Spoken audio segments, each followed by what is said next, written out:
Hi, welcome to our channel of IGNOU audiobooks, Indira Gandhi National Open University, School of Education SOE, Master's Degree Programs, Master of Arts, Distance Education, MADE, First Year. MDE-414 Management of Distance Education. Block-2 Management of Higher Education. Unit 1, Higher Education in India, Retrospect and Prospect. 1.1 Introduction. In the Block 1 of this course we discussed the basic principles of management functions and processes, management of educational systems in general and institutions in particular, and various processes of education. Block 2 discusses the issues involved in higher education and its management. This unit, being the first one in this block, focuses the retrospect and prospect of Indian higher education. The unit mainly highlights the education system during British rule of government after independence, various commissions and reforms suggested. It further highlights growth and expansion, quality and excellence, and future of higher education. 1.2 Objectives. On completion of studying this unit, you should be able to times describe the origins of modern university education in India and its development till independence. Times analyze the developments of higher education after independence. Times explain the role of the national government in policy formulation and implementation, and Times identify the achievements and failures with respect to access, equity and quality in higher education. It is expected that the learners, by answering the questions at the end of sections, will be able to describe on the historical developments in higher education. They will also be able to assess the achievements and failures with respect to access, equity and quality dimensions in higher education. 1.3 The government, national policies, and the education system. Pre-independence developments. The report of the University Education Commission, 1949, offers a brief account of higher education in ancient India. It says that India had a long tradition of learning and scholarship dating back to the dawn of civilization. The Vedas and the Upanishads that constituted the core of ancient Indian thought and philosophy were orally transmitted, but were carefully preserved as a body of knowledge. Later, there grew up well-organized centers of learning, of which the most famous were Taxila and Nalanda. The curriculum at Taxila that flourished as an educational center till the 5th century AD appears to have included the Vedas and Vedangas, as also the 18 arts, which comprised of medicine and surgery, astronomy and astrology, agriculture and accountancy. Nalanda was a Buddhist center, where students often spent as many as 12 years studying the Vedas and the Upanishads, the works of Mahayana Buddhism and Jainism, as well as the systems of philosophy and logic. Nalanda was destroyed towards the close of the 12th century. These centers were known for scholars visiting from various parts of the world and were known for the close relationship that existed between students and teachers. Similar centers existed in the southern parts of India too, where law and grammar were also studied.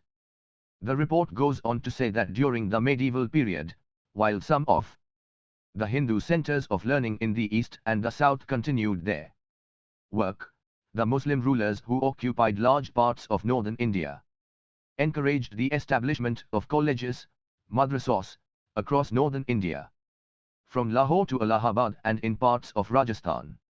The curriculum of these colleges included grammar, rhetoric, logic and law, geometry and astronomy, natural philosophy, metaphysics and theology, while poetry was a source of pleasure to all. When Muslim rulers were replaced by the British, Warren Hastings, the first Governor-General, established the Calcutta Madrasa, which was intended to qualify the sons of Mohammedan gentlemen for responsible and lucrative offices in the state. Later, at Banaras, an educational institution was established to supply qualified Hindu assistants to European judges. In early 19th century, Indian social reformers like Raja Ram Mohan Roy founded institutions from which the Hindus would receive instruction in European languages and sciences. In the 1830s, schools were established for training a class of persons qualified by their intelligence and morality for high employment in the civil administration of India. The famous Macaulay's Minute of 1835 argued that English was the language spoken by the ruling classes and it was likely to become the language of commerce.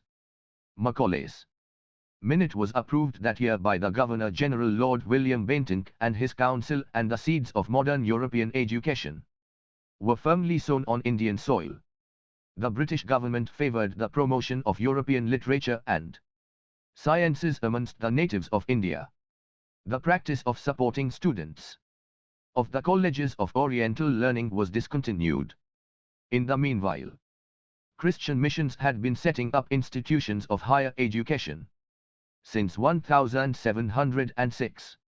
By 1840, the mission workers had almost universally accepted that English education would lead to the spread of Christianity, and so institutions for the teaching of English and Western knowledge were started.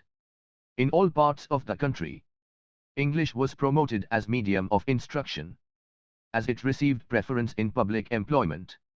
In the meantime, proposals for establishing universities were initiated in the mid-19th century.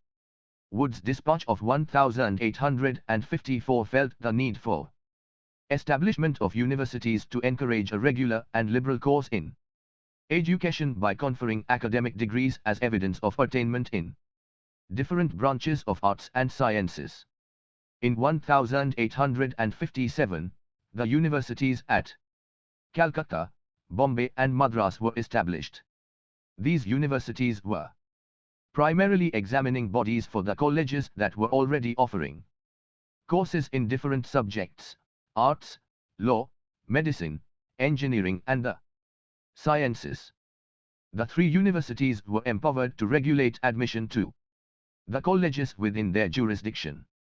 The concept of affiliation of colleges to universities was not, however, clearly defined. We analysed briefly in the above paragraphs the role played by the British in founding the modern education system in India. In Britain, as elsewhere, in most of continental Europe, the national governments play the dominant role in the provision of educational facilities to their citizens. The major provider of finances for education is the government, and they exercise varying degrees of control over the functioning of the educational institutions, including the universities, while the schools and colleges enjoy some degree of autonomy in determining the curricula and the standards of teaching and research.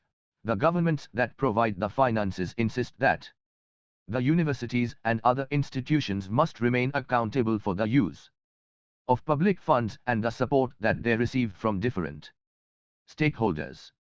This broad pattern of educational provision in which the governments play a dominant part has become almost universal, though there are also instances of significant private participation in education. For instance, there are several prestigious universities in the USA that are privately funded, though a number of US universities depend on state support for their survival. The governments play their role by formulating national policies on education that reflect the objectives, strategies, structures, processes, resources, patterns of governance and mechanisms for accountability. We shall look at these aspects of higher education in India in this unit. 1st March 2001, the British rule and the birth of the modern university. We mentioned briefly the background of the birth of the modern university in India during the British period. One immediate consequence of the establishment of the three universities in 1857 was the sudden increase in the number of aspirants to university education. The number of successful Candidates in university entrance examination rose from 162 in 1857 to 2,778 in 1882. More government colleges were established to meet this increasing demand. The number of colleges went up from 27 in 1857 to 75 in 1882. During the next 2 decades, 51 new colleges were added. In February 1901, the total number of colleges was 126 in British India. Universities remained affiliating bodies and their sole function was to conduct examinations and to regulate admission.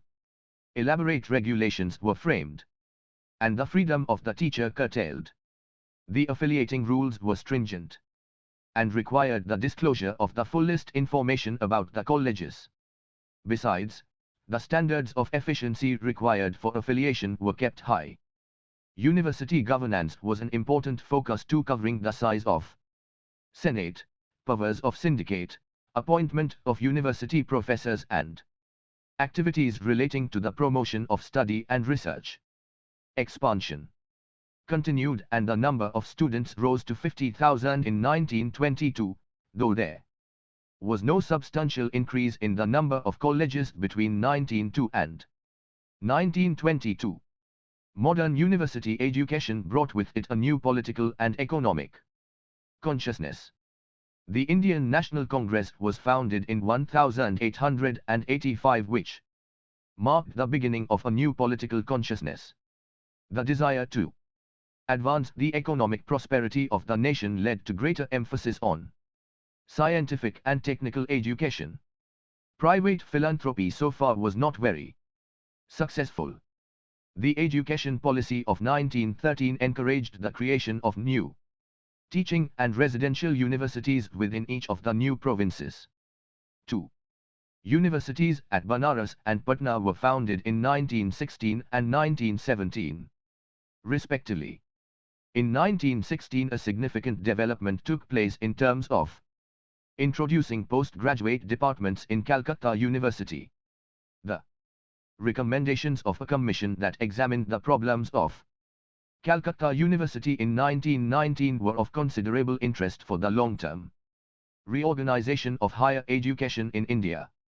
The recommendations were: times the intermediate classes of the university should be transferred to secondary institutions and the secondary and intermediate stages should be controlled by a board of secondary education. Times the duration of degree course should be 3 years. Times the Mofassil colleges should be organized in such a way that would encourage the gradual rise of new university centers by the concentration of higher teaching at a few points. Times organization of a new teaching service distinct from the government service was considered necessary. Times problems of vocational and professional training should be considered seriously by the university. Times medium of instruction up to school stage should be the local language, but English should be the medium for later stages. These recommendations were indeed the basic principles on which the foundations of modern education in India were laid. And the initiative for all these came from the British government. As many as 25 universities were established by 1949, while some of these were teaching universities, many among them were teaching and affiliating. A conference of Indian universities held in 1924 decided to establish an inter-university board, later renamed Association of Indian Universities, to facilitate the coordination of university work. The board acted as a forum for discussion on common university problems like admission criteria, equivalence of qualifications, and so on. A report of the Central Advisory Board, a body that advised the union and state governments on policies, published in 1943, contained recommendation for establishment of a University Grants Committee. 1st March 2002, the government's role after independence. India became free in 1947. It became a democratic republic with its own constitution in 1950. The post-independence phase marked the transition of Indian higher education from an elitist pursuit to a potentially powerful instrument for change and development. The first Commission on Higher Education in the post-independence phase, popularly known as Radhakrishnan Commission, we made a reference to this commission in the earlier section of this unit, made recommendations covering all aspects of higher education ranging from the aims of university education in independent India to the standard of teaching, courses of study, post-graduate training and research, professional education, rural education, women's education, examination and finance. It provided a definite direction amidst uncertainties. The Constitution of India was not adopted when the report was published. One of the most significant recommendations of the Commission was to establish the University Grants Commission by converting the University Grants Committee, created in 1945 to deal with the central universities initially and later extended to cover all universities. The proposed UGC, according to the Commission, should be an expert body that can assess the financial needs of the universities and allocate adequate resources rather than just determine how much public money can be spent on them. The proposed UGC would also be responsible for setting the standards of higher education. This recommendation was implemented with the passing of the UGC Act in 1956 and establishing the University Grants Commission, UGC. Since then, the development of higher education in India has been guided by the UGC through numerous initiatives. The major responsibilities of the UGC were times promotion, coordination, determination and maintenance of standards in universities, times assessment of the financial needs of universities and allocation and disbursement of grants to them, times advising universities as well as the central and state governments on measures necessary for improvement of standards in universities. 1st March 2003 National Policies, Reviews and Reforms. The Government of India was active in providing the basic policy framework. In 1966, a more comprehensive review of education in India was undertaken by the Education Commission. This review covered all levels of education, primary, elementary, secondary and tertiary, higher. The burden of the Education Commission's recommendations, 1966, was that education should be an instrument for national development and that educational opportunities at all levels should be expanded. The structure of education should be uniform across the country, and that the courses and curricula should have relevance to the needs of development. The Commission also emphasized the need for developing centers of excellence, expansion of facilities for high-quality research, and improvements in the quality of teaching and research. The national policy that emerged from the 1966 review was again reviewed 20 years later, and a new policy was put in place to direct the development of education in the coming decades. What directions were set by the 1966 Commission? The major issues in higher education were obviously those concerned with expansion, the quality in teaching, research and extension, the development of science education as well as vocational and technical education that could support industrial development, governance including autonomy of university, the role and appointment of the Vice-Chancellor and expansion of affiliated colleges. The Commission also suggested the establishment of professional councils in agriculture, engineering and medicine to coordinate the developments within those sectors and coordination between different councils and UGC. The Commission further suggested that 6% of the national income should be earmarked for education. The National Policy on Education, NPE, 1968 broadly incorporated these recommendations and also endorsed the structural reform through the reorganization of the pattern of education into 10 years of schooling, 2 years preparatory courses for higher education and 3 years for the first degree, popularly known as the 10+2+3 pattern. It noted very briefly, yet emphatically, the need for the provision of essential facilities for maintaining high standards of universities, promotion of postgraduate courses, centers of advanced study, and increased support to research in universities. Education, and higher education in particular, had always engaged the attention of the Government of India. Various committees set up by the governments and the UGC determined the directions in which the higher education moved. Notable among these were Times an expert committee, SANE, in 1974 that looked at the issue of minimum qualifications for teachers and their compensation packages. Times a committee, WSJA, 1974-77, that reviewed the functioning of UGC, focusing on its core functions of coordination and determination of standards of higher education. Times several conferences of vice-chancellors convened by the UGC and the government to decide issues such as admission and facilities for weaker sections, role and responsibility of teachers, autonomous colleges, women's participation, etc. Times in the area of university governance were D.S. Kothari on Model Act for Universities, 1964, P.B. Gajendragdekar Committee on Governance of Universities and Colleges, 1971, IGNOU Committee on Two Words. New Educational Management, 1990, Sonari Committee on Review of IGNOU Committee Recommendations, 1995, and P.C. Alexander Committee on the Role of the Governor as Chancellor of the Universities, 1997, approved 2003. The 1968 policy was comprehensively reviewed in 1986.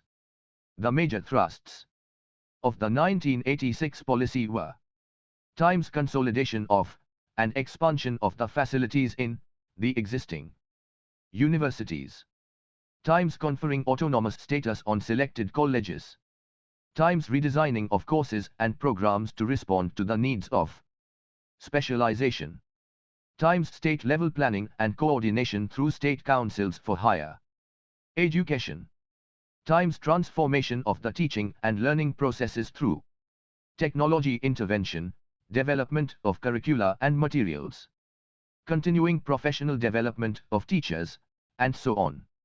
Times enhanced support for research in universities. Times expansion of the open university and distance education system, and Times establishment of a national agency for coordinated development of higher education across all sectors, agricultural, general, legal, medical, technical and other professional fields. Concept of autonomy was given a big push through developing autonomous colleges and postgraduate departments within universities. Autonomy offered greater flexibility in the development of course, adoption of better teaching methods, teachers' orientation and performance assessment. 1st March 2004 The role of the state governments. According to the Constitution of India, adopted in 1950, education was primarily the responsibility of the state governments that constituted the Union of India. The exception to this rule was the responsibility for coordination and determination of standards in universities and the administration of universities and similar institutions established under Acts of Parliament. Under this dispensation, the central government could establish universities only with the consent of 2 or more states, or in centrally administered areas of the country. An amendment to the Constitution in 1977 ensured that education was a joint responsibility of the center and the states. The Union government can now legislate on education, and laws enacted by Parliament prevail across the country. As we mentioned earlier, even during the British period, when there were a large number of princely states, some of whom were very active in the field of education, a convention was established to engage them through consultations in the provision of education. The mechanism devised for this Purpose was the Central Advisory Board of Education that continues to function even after independence. This apex body consists of representatives of the central and state governments, academics, civil society and other concerned interests. It advises governments on matters of policy and issues of national interest in the field of education. The large majority of institutions that constitute the higher education system in India are in the state sector. Of the 400 or more universities in the country, those functioning under the union government are less than 20. There are in addition an equal number of institutions of national importance that have been established under Acts of Parliament. Almost all the 20,000 or more colleges are in the state sector. A large part of the annual maintenance expenditure on higher education is met by the state governments. The central government provides substantial grants for the development of the universities through the UGC. These funds are largely used for infrastructure improvement, introduction of new programs, improvements in quality, creation of centers of advanced studies, and so on. The primary responsibility for expansion of higher education facilities rests with the state governments, and it is for them to set up new universities and colleges. 1.4 The growth of higher education in India. The expansion of higher education facilities in India during the last half a century has been phenomenal. In terms of the number of universities and colleges, the number of students enrolled, the range and variety of programs and courses offered, the higher education system in India today presents a picture of bewildering complexity of light and shade, success and failure, as well as hope and despair. The numbers are large, but there are huge unmet social demands, there are sizable regional imbalances, there are large sections of the society that are still not adequately serviced by the system, and not the least, there are questions also about the quality and relevance of what the system offers in large measure.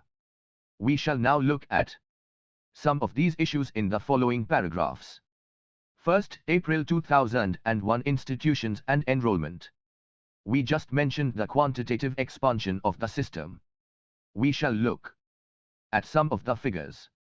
Between 1950 and 2008, the number of universities increased from 25 to 431, the number of colleges from 700 to 20,677, and the number of teachers from 15,000 to 5.05 lakh, over 500,000.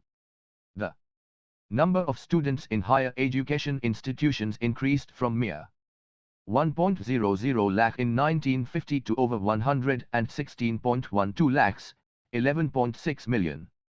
There are wide variations in gross enrollment ratios, GER, across states. Figure 1. The GER at the higher education level ranges from as low as 4.7% in Nagaland to as high as 14.1% in Himachal Pradesh. The GER is less than 7% in Assam, Jammu and Kashmir, Tripura, Rajasthan, Bihar and Arunachal Pradesh, and less than the national average of 9.97% in 14 states. That include Sikkim, Kerala, Orissa, Uttar Pradesh, West Bengal, Chhattisgarh and Jharkhand. The gross enrollment ratio by the end of year 2011 to 12, the last year of the current 5-year plan, is expected to go up to 15%, and the actual enrollment touching 21 million by 2011 to 12. Enrollment in higher education by levels. Of the total enrollment in higher education, the share of undergraduate students is as high as 89%, while postgraduate enrollment is 9%. The proportion of doctorate enrollment was 0.65% to the total enrollment during February 2001, Figure 2. The distribution of enrollment at various levels of higher education remained almost similar during June 2005, except that there was a marginal rise in the share of diploma and certificate courses. Enrollment by major disciplines. Enrollment by faculty includes the stream-wise enrollment in arts, science, commerce, education, engineering and technology, medicine, agriculture, veterinary science, law and others. The total enrollment at higher education level was 11 million in June 2005. It is evident from figure 3 that 4 out of 10 students in higher education were in the Faculty of Arts, enrolled for courses in the humanities and social sciences, including languages in February 2001. Nearly 2 out of 10 students were enrolled in science courses. The percentage enrollment for commerce has marginally increased from 17.87% in February 2001 to 18.01% in June 2005. Around 84% of total enrollment was in the 3 faculties, namely, Arts, Science, and Commerce in June 2005, while the remaining 16% were enrolled in the professional courses. Enrollment in engineering and technology accounted for only 7.5% of the total enrollment.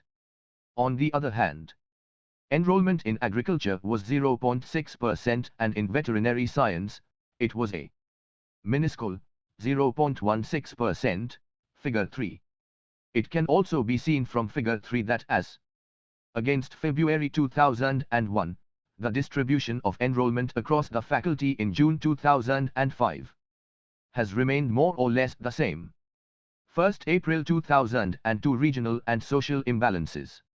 All these expansion did not take place evenly across all regions, states and even among different social groups. We have already mentioned the uneven growth across different states, Fig. 1.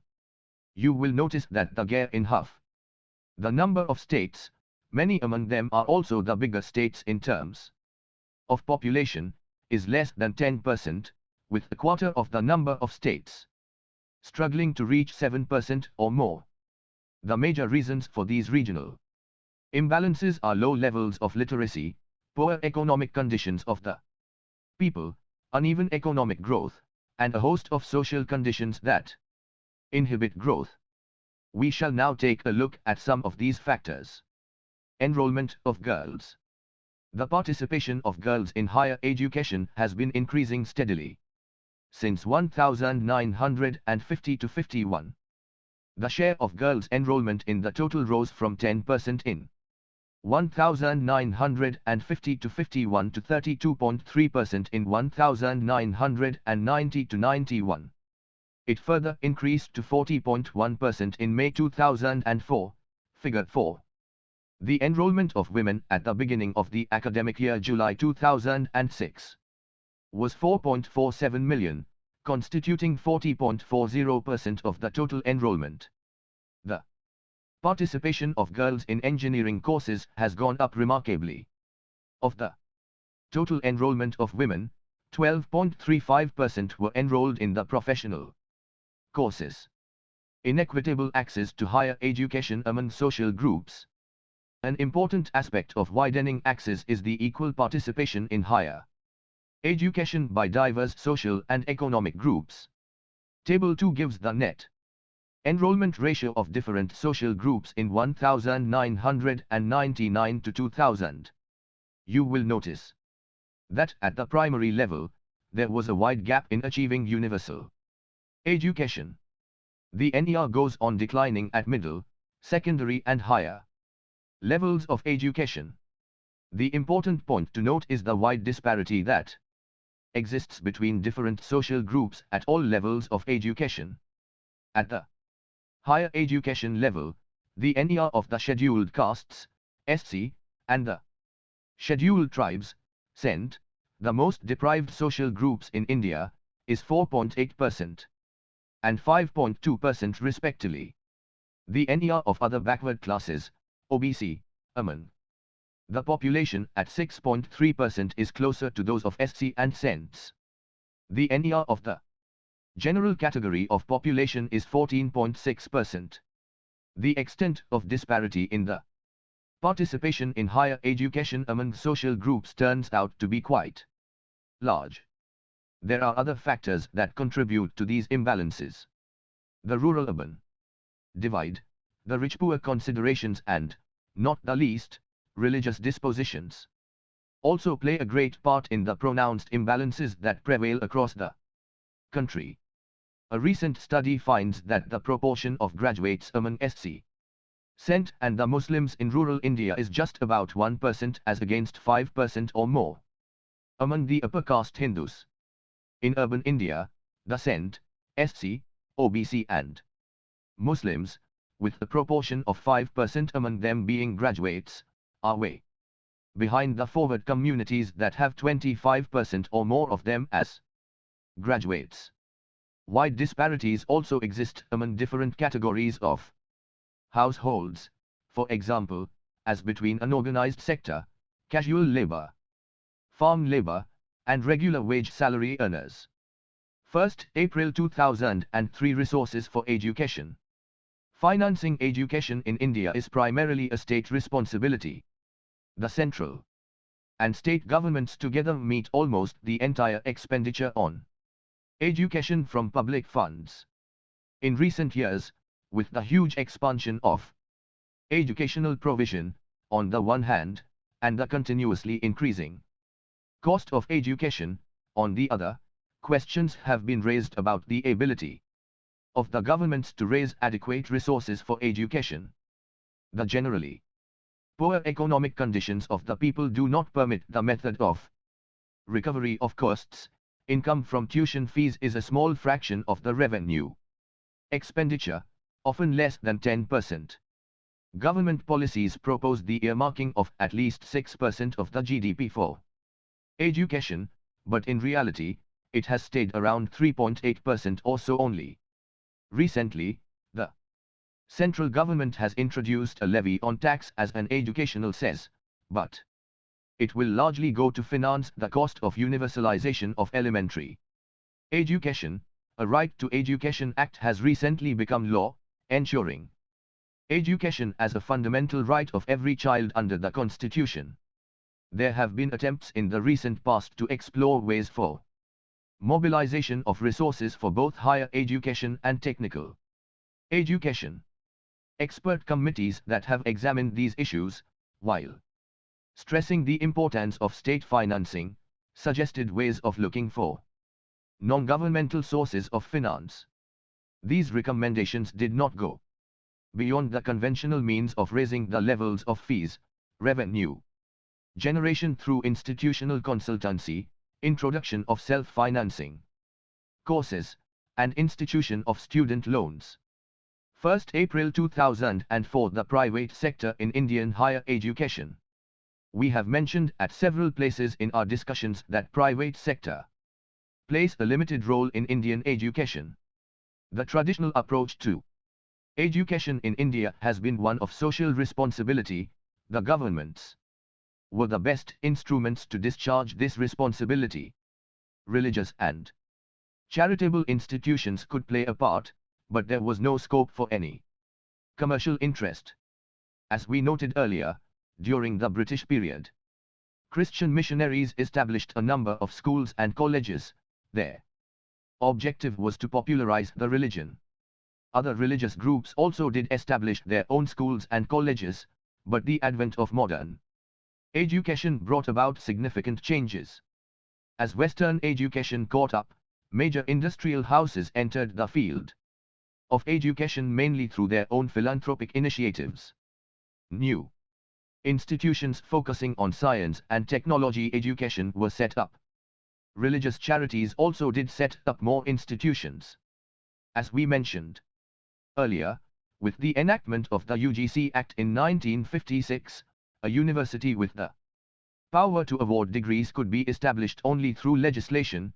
This left no scope for a private university in India. However, private sector could establish colleges that required affiliation with universities to teach degree level courses and to present students for university examinations for award of degrees. What this system did was to secure private resources to create infrastructure, while the content and processes of education as well as the award of qualifications remain the exclusive responsibility of the universities in the public sector. For the private sector, it was participation in social development, with no returns on their investments, and hence, a form of charity or philanthropy. In the last 2 decades or so, there has been a significant shift in the attitudes towards the private sector initiatives. As public resources remained stagnant, and the demand for purpose-built education in the emerging areas like engineering, technology, medicine, computer education and business studies began to rise continuously, a new system was devised, under which the private sector established colleges and ran them on what came to be called the self-financing model. In other words, in theory, these colleges functioned on the principle that the full cost of education was recovered from the students. As the social demand continued to rise, and newer and more affluent client groups emerged in the form of non-resident Indians and overseas students, the management found an opportunity not just to recover costs, but to make significant profits as well.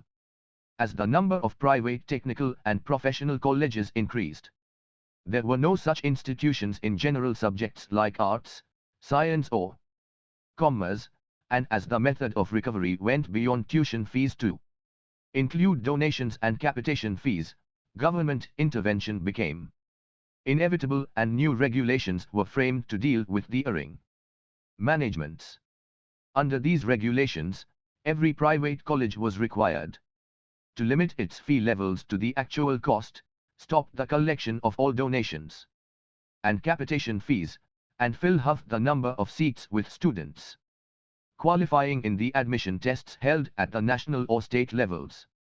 Government intervention in regulating fees and admission was challenged legally on the ground that these institutions received no financial aid from the states, and after protracted legislation, the issue was settled by the Supreme Court in 2005.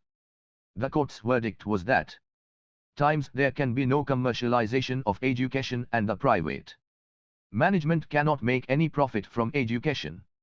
Times they can however generate some surplus from their operations, but that surplus should necessarily be used to strengthen infrastructure, improve quality and support campus life.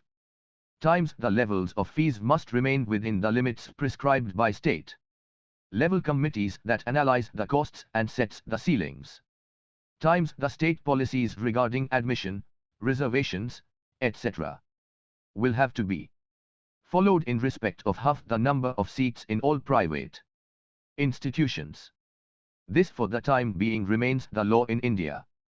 1st April 2005 Open Universities and Distance Education. Any discussion on higher education in India will be incomplete without a mention of the launch of the Open University and Distance Education system in the country. Distance education in the form of correspondence education was launched as early as in 1962. The first Open University was established 20 years later. The establishment of the National Open University in 1985 provided the impetus to promote open university and distance education systems as a viable and effective method to augment educational opportunities and widen access to higher education. We shall have occasion to study this development in greater detail in Block 3 of this course. 1.5 Quality and Excellence. We have focused our attention so far on the quantitative dimensions of higher education in India. We have seen how fast Indian higher education has grown into one of the largest systems in the world. Impressive though this growth is, we need to ask whether in terms of quality and relevance the system has served the needs of India and its people. This is not the place to enter into a detailed discussion on what constitutes the quality of education and how the quality of a system is measured, assessed and judged.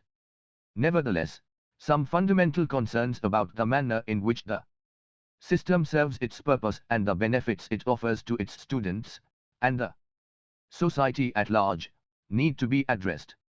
We shall look at some of these concerns in the sections that follow. First, May 2001, from elite-based education to mass education. We had mentioned earlier that across the industrialized world, higher education became mass-based towards the close of the 20th century. In most of Europe and North America, as also in countries like Japan and Australia, the enrollment ratios in higher education has gone up considerably, touching close to 50% or more of the relevant age group. In India, the gap in higher education, as we noted earlier, is just about 14%. But the number involved, in absolute terms, is over 14 million, with over 430 universities and 22,000 colleges. Let us now consider where this massive system stands in the global context. A few obvious and simple observations would be in order. Times the Indian Institutes of Technology and Management and a small number of universities are among the top 500 or so in higher education institutions in the world. Times some of the alumni from these institutions are today world leaders in science and technology, especially in areas like information technology.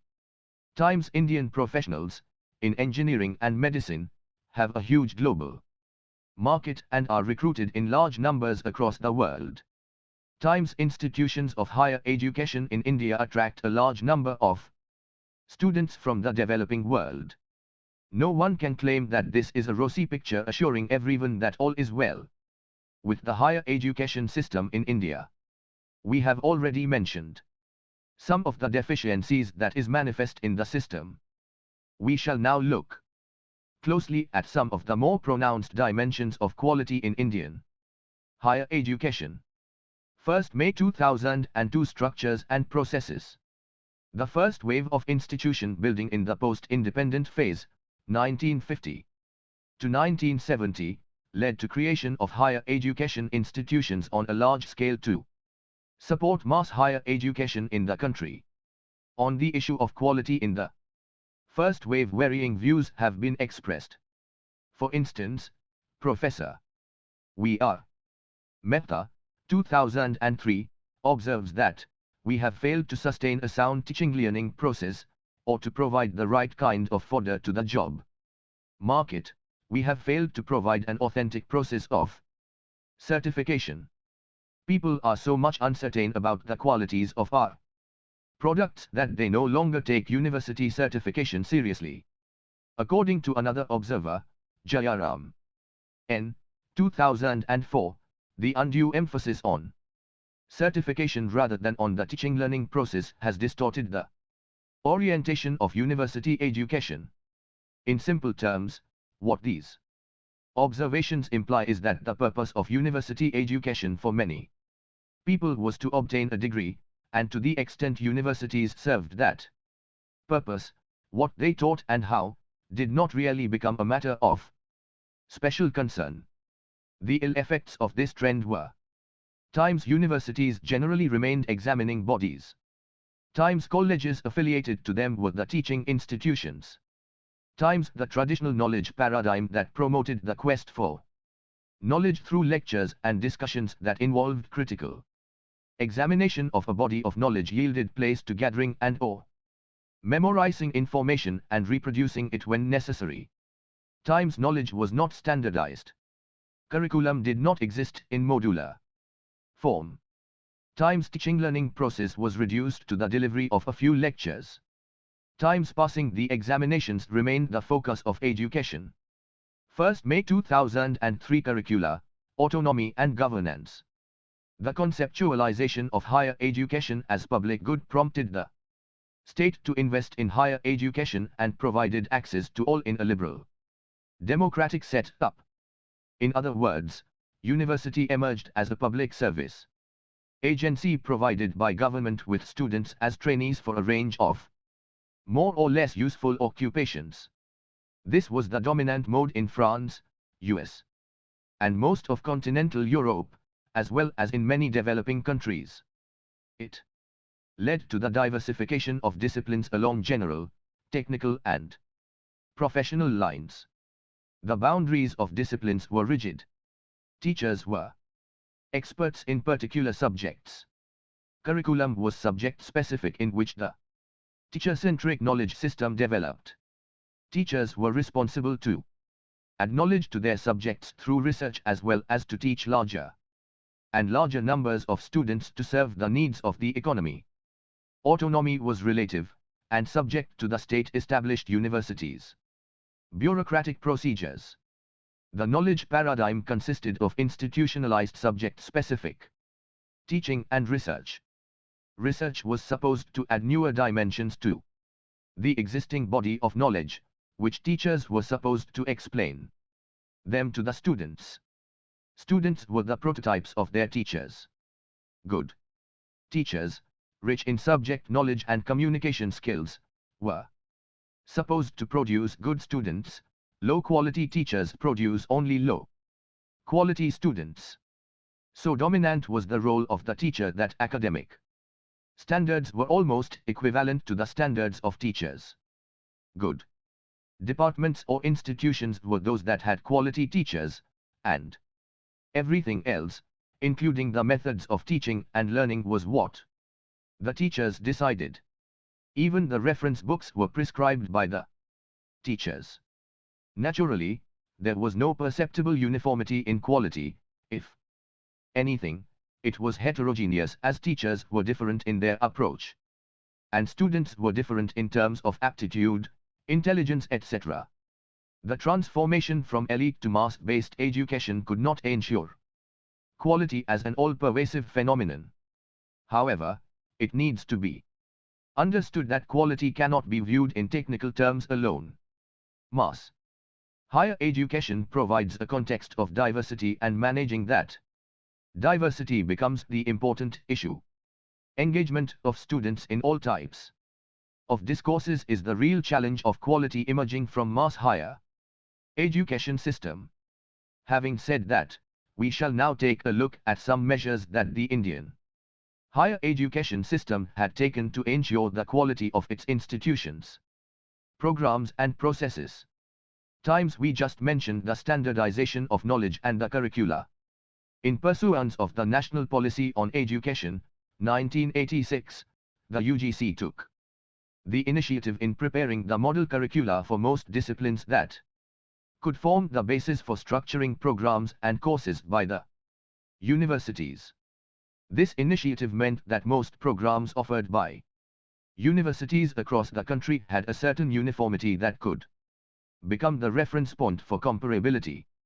Times the affiliating system in India meant that the academic authority for determining programs, their content, detailed curricula and teaching methods rested with the universities.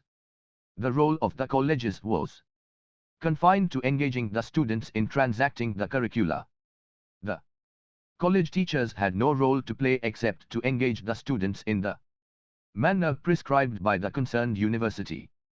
This passive role of teachers, colleges account for about 80% of the higher education enrollment, contributed significantly to the teaching-learning process becoming a lifeless exercise. To correct this situation, a proposal for granting autonomy to selected colleges was developed about 3 decades ago. Under this proposal, selected colleges that had the necessary infrastructure, good and adequate teachers, good management systems and processes as well as the necessary resources would be considered for grant of autonomy in determining the curricula, the teaching methods and assessment procedures, subject only to the condition that the degree would be conferred by the university to which they are affiliated.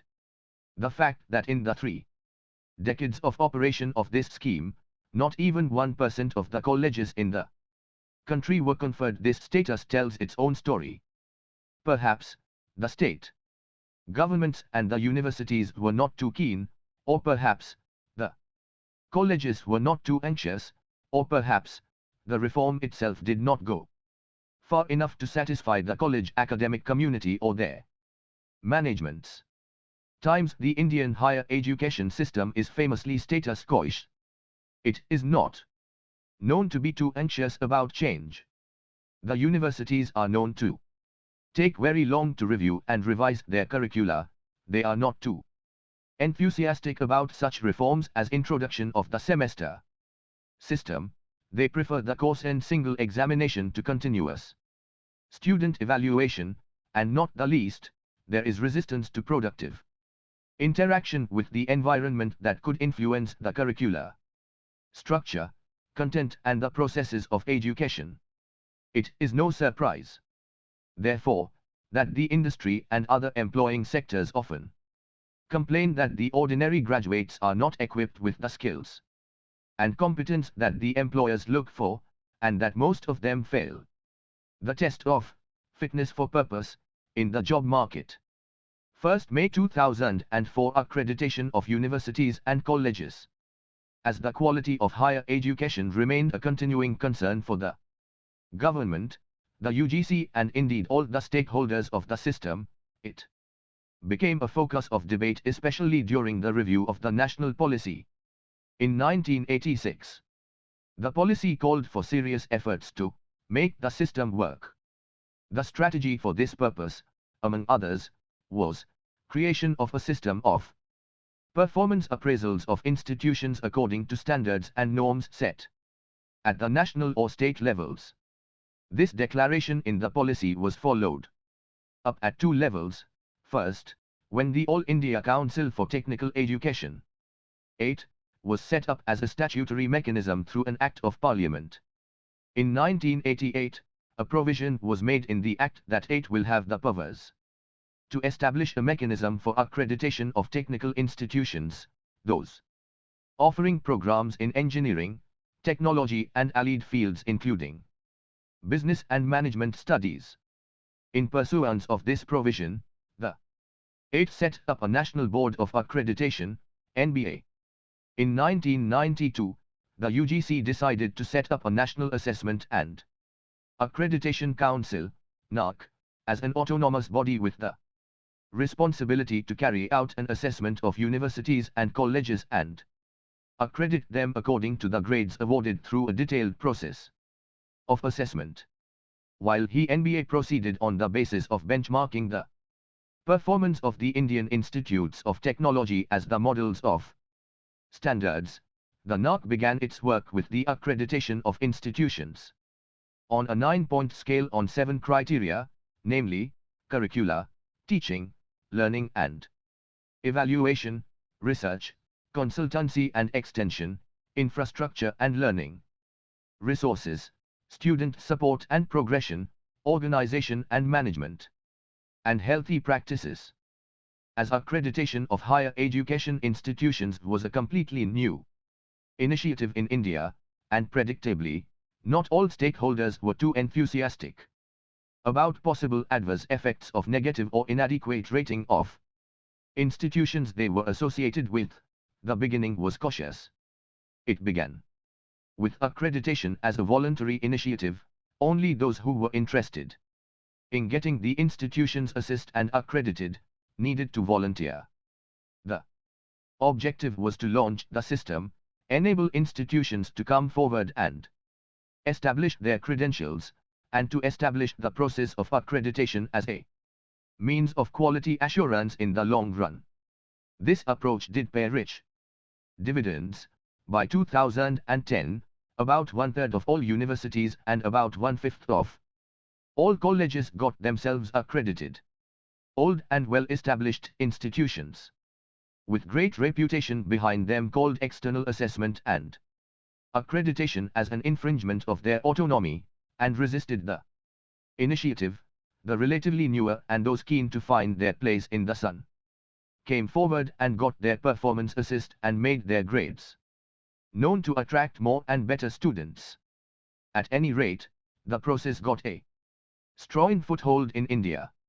Though this is not the place to go into any in-depth analysis of the processes and mechanics of assessment and accreditation as presently practiced in India, it would be useful to refer briefly to the impact of accreditation on the Quality of higher education institutions in India.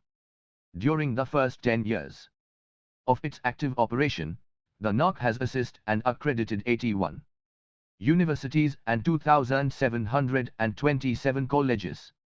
The findings are shown in the following graphs. You will notice that 25% of the universities assessed claimed their place in the high quality zone, while 2/3 of all the universities that volunteered for assessment fell in the average quality zone. Just about 75 of all universities figured in the low quality zone. The position of colleges shows a marked variation. While 2/3 of all colleges assessed fall in the average zone, nearly 1/4 of all belong to the low quality zone. This should cause some concern. The high quality colleges is just about 9% only. 1.6 Looking ahead.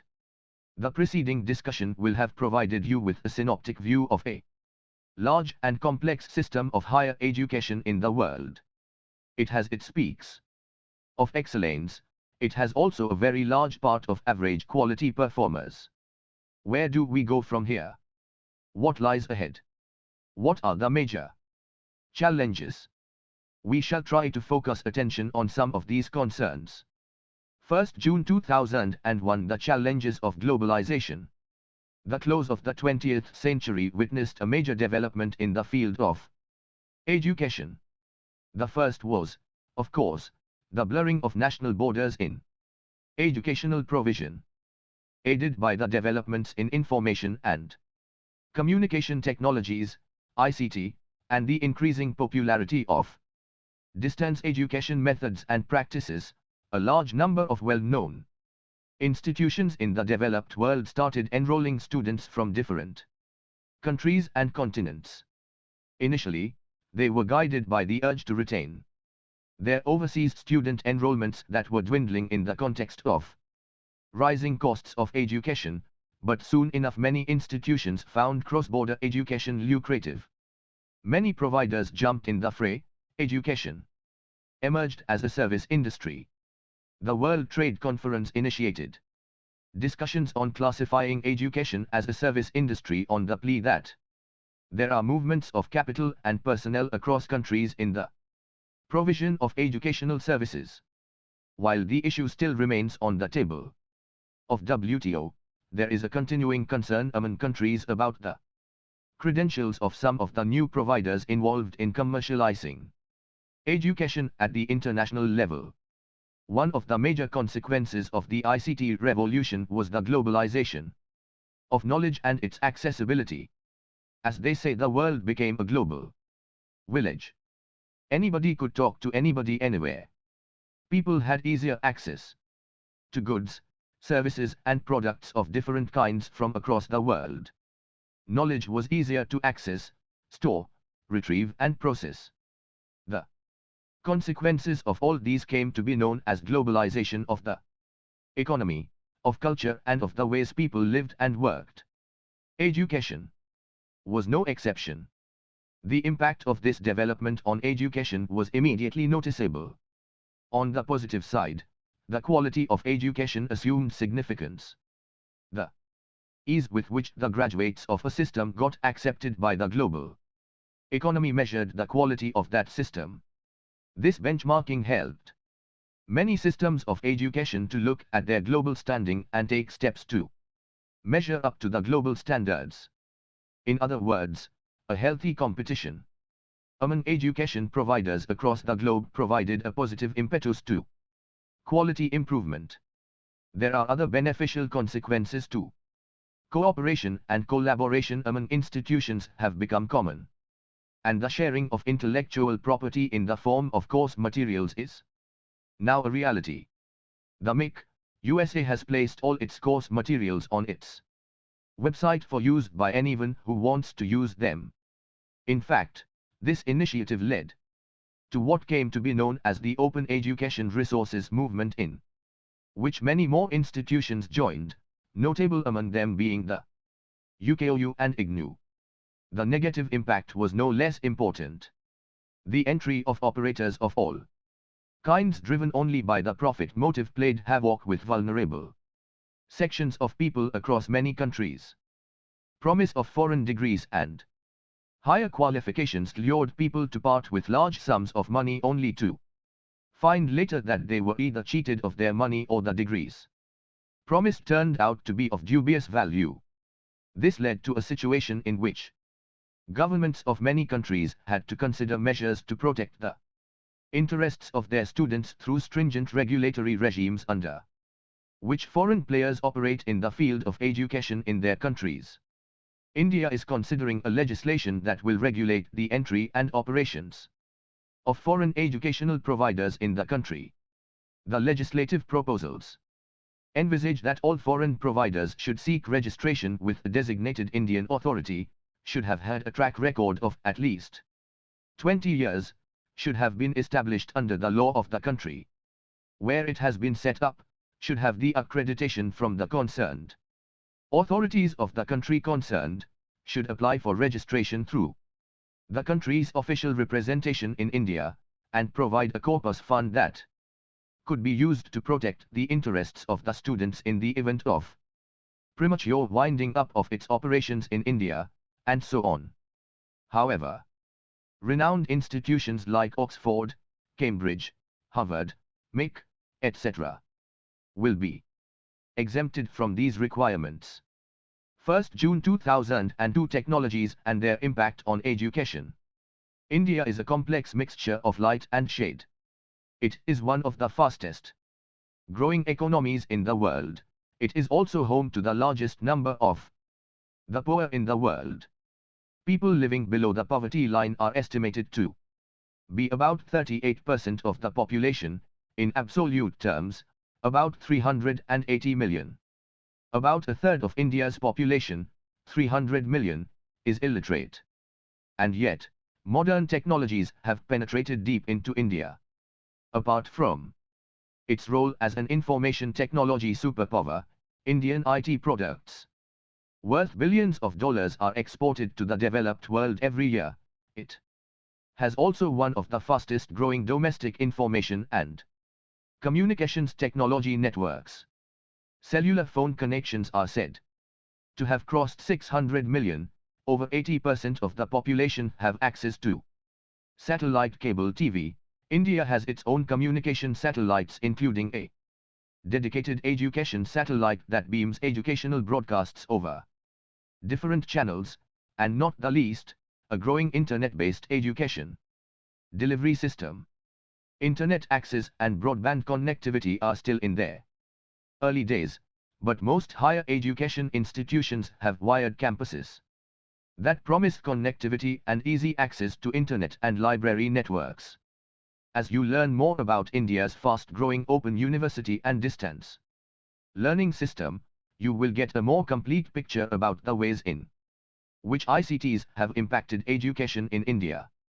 Conventional universities are using these technologies not just for improving their efficiency in governance, processes relating to admission, student record maintenance, examinations, administration and accounts, but in teaching learning transactions as well. E-learning is fast emerging as an education tool, and many institutions use internet-based interactive sessions for the delivery of their teaching services. 1st June 2003 The role of research. No discussion on higher education in India would be complete without a reference to the role of universities in promoting high-quality research. During the initial period, Indian universities produced outstanding researchers, but somewhere along the way, many universities lost their preeminent position as producers of high-quality research. Two reasons are attributed to this development. 1. The establishment of a chain of dedicated research institutions outside the university system both in science and social sciences. The development of over 40 science research laboratories in the 1950s and 1960s lured many researchers from the universities, so did the establishment of the Social Science Research Council in the 1970s. Secondly, the bright and brilliant products of universities preferred the more attractive industrial jobs to teaching and research. The consequence for the universities was pretty serious. They lost out in the race for the best talent pools for high-quality research. Studies have shown that the decline of the universities as promoters of high-quality research has to do with the transformation of higher education as a mass education system. As the system grew in size, it needed more trained researchers and teachers in the basic physical sciences, the social sciences, and the humanities for appointment in colleges and universities. But the decline in the talent pool made the system do with what was available, leading to further decline of teaching standards. Efforts to respond to the growing demands of numerically strong and highly organized teacher associations across the country did not help solve the problems. Implementation of measures like personal promotions became movements for mass promotions to higher ranks shorn of academic merit. The absence of a well-designed strategy to induct researchers into a long-term commitment to teaching and research careers deprived the system of a steady supply of good quality teachers, and emphasis on teaching rather than research in universities had its own effect on the quality of research. It needs, however, to be mentioned that agencies like the UGC did its bit to strengthen research in the universities. It encouraged universities to establish centers of advanced study, and provided special support to several departments to strengthen their research infrastructure and instituted large number of fellowships to attract talented students to research programs. However, the pressure of undergraduate teaching and generally, the preoccupation of universities with the management of the college system appeared too big a burden to focus attention on good postgraduate teaching and research. Institutional structure created in the phase of expansion failed to develop meritocracy as a general phenomenon. As a result, legacy presents us with mediocrity. Future vision calls for excellence in research. Restructuring of universities, narrowing the focus to manage research in a manner that develops inbuilt mechanism for scholastic achievement should be the cornerstone of policy. The form of such restructuring should not detain us here, but the principles may clearly be laid down in terms of strict recruitment policy of teachers, reward and incentives to teachers for excellence in teaching and research, training to the teachers, freedom and resources to participate in academic programs and infrastructural and academic support to teachers.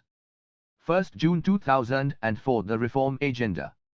Throughout this unit, we have mentioned the initiatives taken by the governments at the center and in the states for reorganizing and strengthening the higher education system in the country.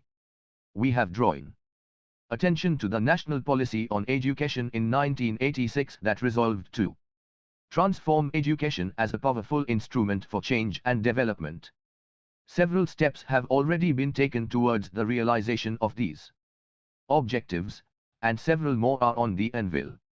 Some major legislative proposals that involve significant institutional reforms are currently before the Parliament. These include Times establishment of a National Council for Higher Education and Research that would replace the current UGC, IT and other statutory bodies that deal with different areas and fields. The proposal is to create an integrated platform that can address all issues of norms and standards in higher education in all fields in a holistic manner.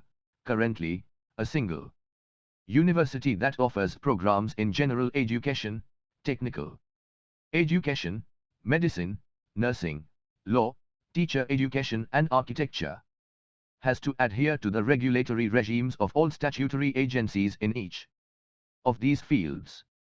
The Council is not expected to perform any regulatory functions, but will lay down the norms and standards that all universities and higher education institutions are expected to implement. These norms would be the basis for assessment and accreditation of all institutions of higher education. This approach will restore and strengthen the autonomy of universities, improve governance, and ensure that issues of quality and standards are adequately addressed. Times another proposal seeks to encourage foreign universities in setting up their campuses in India to ensure easier access to high-class institutions. For Indian students, we have mentioned this proposal in the previous section on globalization. Times a third proposal is the establishment of education tribunals at the center and in the states to deal with disputes and litigations within the education system. Presently, the judiciary is overburdened with litigation arising from disputes within the education system that concern university-college relationships, admission policies and practices, reservations, institution-employee relationships, and so on. The proposal is to relieve the judiciary of the responsibility of adjudicating these matters and to entrust it to dedicated education tribunals within each state with provision for a central tribunal that have appellate powers over the state tribunals. Times a fourth institutional reform agenda addresses the issue of commercialization of education and prevention of extensive malpractices that flow from this development. The proposed legislation seeks to curb unfair practices like charging capitation fees, offering admission against donations or any consideration other than tuition and other legitimate fees previously notified, issue of misleading and false advertisements, etc. The bill makes it obligatory for education providers to disclose all relevant information about institutional facilities, faculty, procedures for admission and examination, fee structure, and so on. Any willful deviation from this requirement will attract severe penalties. These reforms, though not directly related to the content or process of education, seek to create an environment in which the concerns of good governance, high quality, speedy adjudication of grievances and exploitation of students and parents are effectively addressed. 1.7 Summary. We have presented in the preceding sections a synoptic view of the growth and development of the Indian higher education system. An ancient education system known for its richness of thoughts, ideas, knowledge and scholarship that lay in ruins through the medieval period, and then rebuilt. First, by the Muslim rulers, and then by the British from the middle of the 19th century. The launch of the modern university in 1857 was the first major step in laying the foundation of the modern higher education system in the country. The last 60 years after independence saw the system growing in size, and with it, facing severe challenges thrown up by the social, economic, scientific, and technological developments that marked the close of the 20th century. While India is still struggling for inclusive education that ensures equity, justice and empowerment of the masses, the concerns of quality and cost also need to be addressed in full measure. What we have presented in this unit will give you an idea about the range and depth of these concerns, and the manner in which a developing country is going about addressing them. We hope our narrative gives you an idea of the spectacular successes, as well as the many major failures from which you can learn and enrich your understanding of the issues in higher education in a developing country context. Thank you, subscribe to our channel for more updates, and we will see you with the next chapter.